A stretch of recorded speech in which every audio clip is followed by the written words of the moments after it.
Hey, what's going on, guys? It's Shaun of the Dead.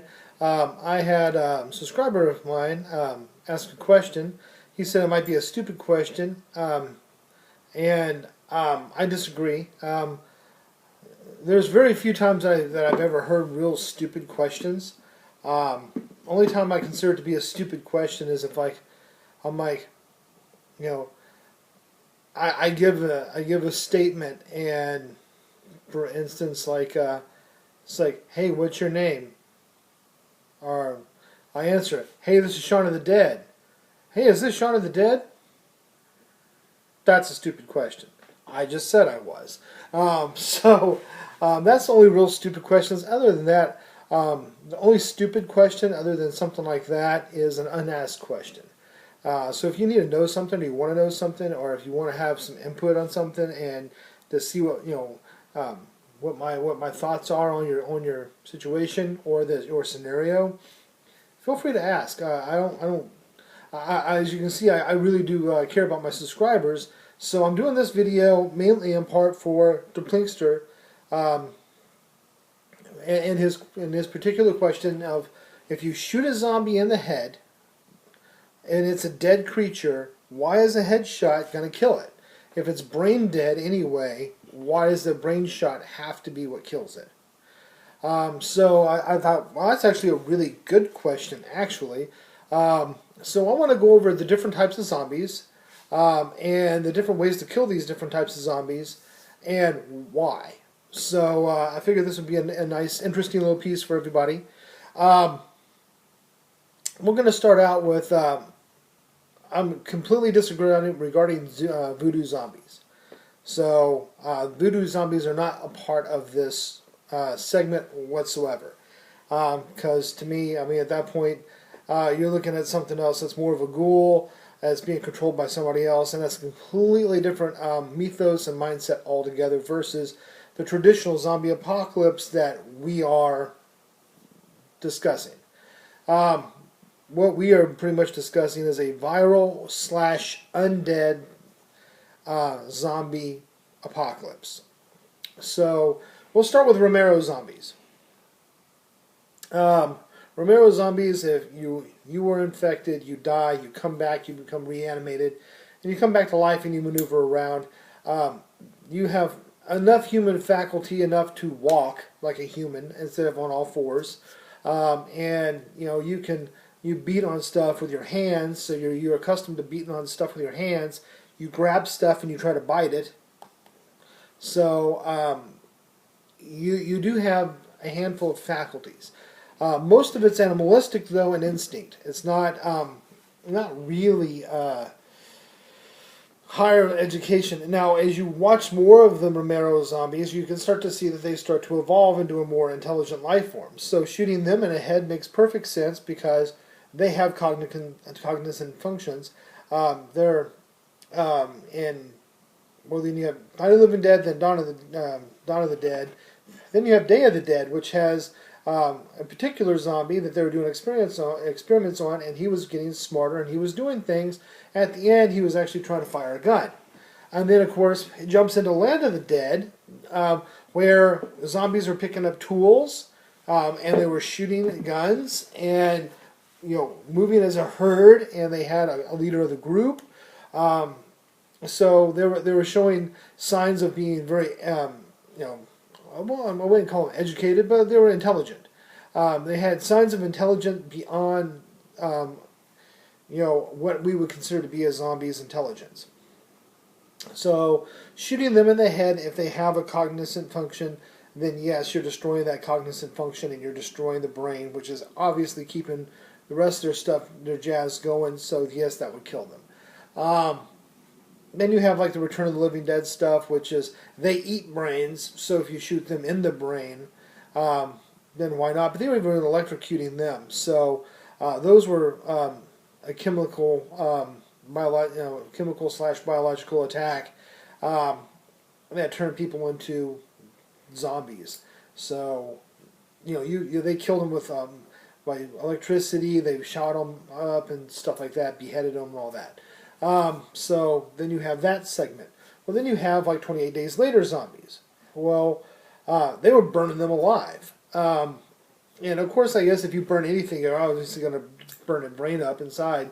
So once the brain takes a certain amount of trauma, it's going to be destroyed anyway. So I guess you could theoretically burn any zombie and kill it, because if you can burn it down to ash, then obviously it's neutralized. But 28 days later, they were doing all kinds of different stuff. In the 28 months, whatever, or 20 weeks later. And then if you have other rage-type viruses and other mythoses, it's a human person that has been infected with a virus that is making them go freaking bonkers, like bath salts, for instance. We'll use that as an example for another type of zombie. It's still a human. They're lost their freaking mind, and now they're eating people, and they had to shoot the guy a lot to stop him. So yeah, you can kill a zombie by shooting it in the body if it's that type of zombie, because the heart's still beating, it's still using its lungs, it's still breathing. It's not dead. It's not an undead creature. It's a living creature that's just fracking bonkers. So you can blow its heart out, and it's still going to get you 15 seconds worth of move time. And moving at full tilt across the room, it takes 3 or 4 seconds maybe to cross a room and jump on you, and it still has 9 seconds or more to bite at you and thrash at you and try to rip you apart. That's a long time. So even by blowing a zombie's chest out. And this is the same way with people on PCP. You've heard all the stories about police officers emptying the mags into motherfuckers that are fracked up on PCP. They come running out of their house and they're like, bop, bop, bop, bop, bop, bop, bop. Dude's got like no chest left, and he goes out there and stabs a cop. And it's like, dude, why didn't he stop? Because he was jacked up on drugs. He was dead, yeah. He wasn't coming back from that, but he just hadn't had the good grace to fall down yet. So he still had enough time because his body was still functioning, and he hadn't hit that kill switch, that turn you off switch to get going. Now, take that a step farther. With all those zombies I've mentioned so far, from viral zombies to drugged zombies to all that, there's an ultimate kill switch. Now, and then of course the mythos that I go by is it is a very viral, infected zombie that upon death reanimates. It gets this virus kickstarts that's laying dormant and makes the person get up and move. It uses its cognitive functions that are in the rear of the head, actually, in the primitive part of the brain. The rest of its brain is running at a really hot temperature, so it destroys, and that's how you die from bites, is you run this really hot temperature, and it destroys your frontal lobe, so that way it burns so hot that you burn out your reasoning portion of your brain. But the back of your head and your animal instinct, and also in your brainstem, you snap that, you sever that, you shut off the lights. It just drops. Even in an undead zombie, shooting it in the brain, okay, well, say shooting it through the brain doesn't do anything. Okay, well, you blow the front of its brain out. All right, well, the front of its brain's gone. Cool. That's not where it's functioning from. It's functioning from the back of the head. Now you hit that kill switch, it severs the link between the brain and the body, and then you drop it. Now, if it's an undead zombie, and you're like, okay, well, if the brain is dead, why is that still functioning? The answer to that is it depends upon how you look at the mythos. Me personally, I look at the perspective of their brain is still functioning, and if the brain is still functioning, then as long as you turn off that switch, then you're going to turn off a zombie. If you're functioning with it, it's completely dead and necrotic, then no matter how much trauma you do to it, that shouldn't matter. It's to still go as long as there's enough of it left to go. So that means if you severed an arm off of a zombie, it should still walk around like fracking the Thing in the Addams Family, because it's an animated piece that's doing its own thing. It wouldn't know where to go or what to do. It would just roll around until it decayed and couldn't move. If you're going to go that route, so there has to be some semblance of intelligence in there some type of animal instinct that's leading the rest of the body to do things. So if you sever the zombie in half and there's only the top half of the zombie and it's crawling around on its arms trying to get at you, then fine. But if you sever that stem, then you should be able to sever and stop most any zombie of any mythos, because you're severing the spine. Because you're still dealing with a human physical body. So if you crack a kneecap backwards, pow, it's not going to run on that kneecap. If you watch the video on YouTube, is pretty popular right now. Zombie Scares Daryl. You can see the guy. Looks like he's missing both legs and an arm, and he dresses up like a zombie and he does zombie pranks. Dude is hilarious. Okay, now he is living proof that you can blow legs and an arm off of a zombie, and a motherfucker can scoot across the floor like that. I mean, we were watching him in the grocery store. That dude, he can move faster across the floor than I can on 2 legs. Dude was freaking booking, right? And he's got his locomotion down to a science. That dude can move. So you think that a zombie won't be doing the same kind of thing if they're trying to get prey? Yeah, they will. Totally will be doing that. Because there's no pain. They don't care. They're just trying to get their prey. So that's a perfect example of locomotion in a zombie that has been disabled. But if you can disable the brainstem where everything goes dead, you make it a paraplegic, for lack of a better term, you shut it down. Even if the brain is still going and the eyes are moving around, it's like, hey, what's going on? I can chomp down, I can look around, but I can't do anything else. My body won't respond because I'm severed from it. Just like in Land of the Dead, for instance, they chopped off that one. He was pulling a zombie, and then he ripped off the zombie's head. He was holding up the zombie's head, and it was still looking up at the fireworks, and the rest of the body was gone, and the zombie's head was still alive.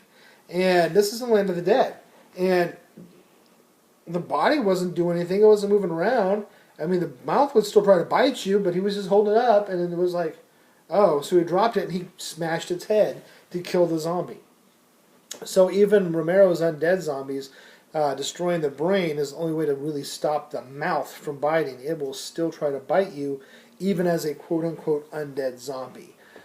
So something's going on physically with a spark of life inside of the brain that controls everything else, like a computer system on your car engine. If the computer brain of your car goes out, car doesn't move. You know, it's still got a motor, it's still got the tires, it still has gas in the tank, it's got everything it needs, it's got a charged battery. But if you take the freaking computer out of your car, it's dead. So that is what the brain is to a zombie, is just something that allows everything else to function. It tells everything else what to do. So that's why you destroy the brain in a zombie apocalypse. Beheading, see a lot of things, like even on this, it's like, decapitate and burn all remains. Of course, you'd have to burn the head by that statement, but it's always talking about decapitate.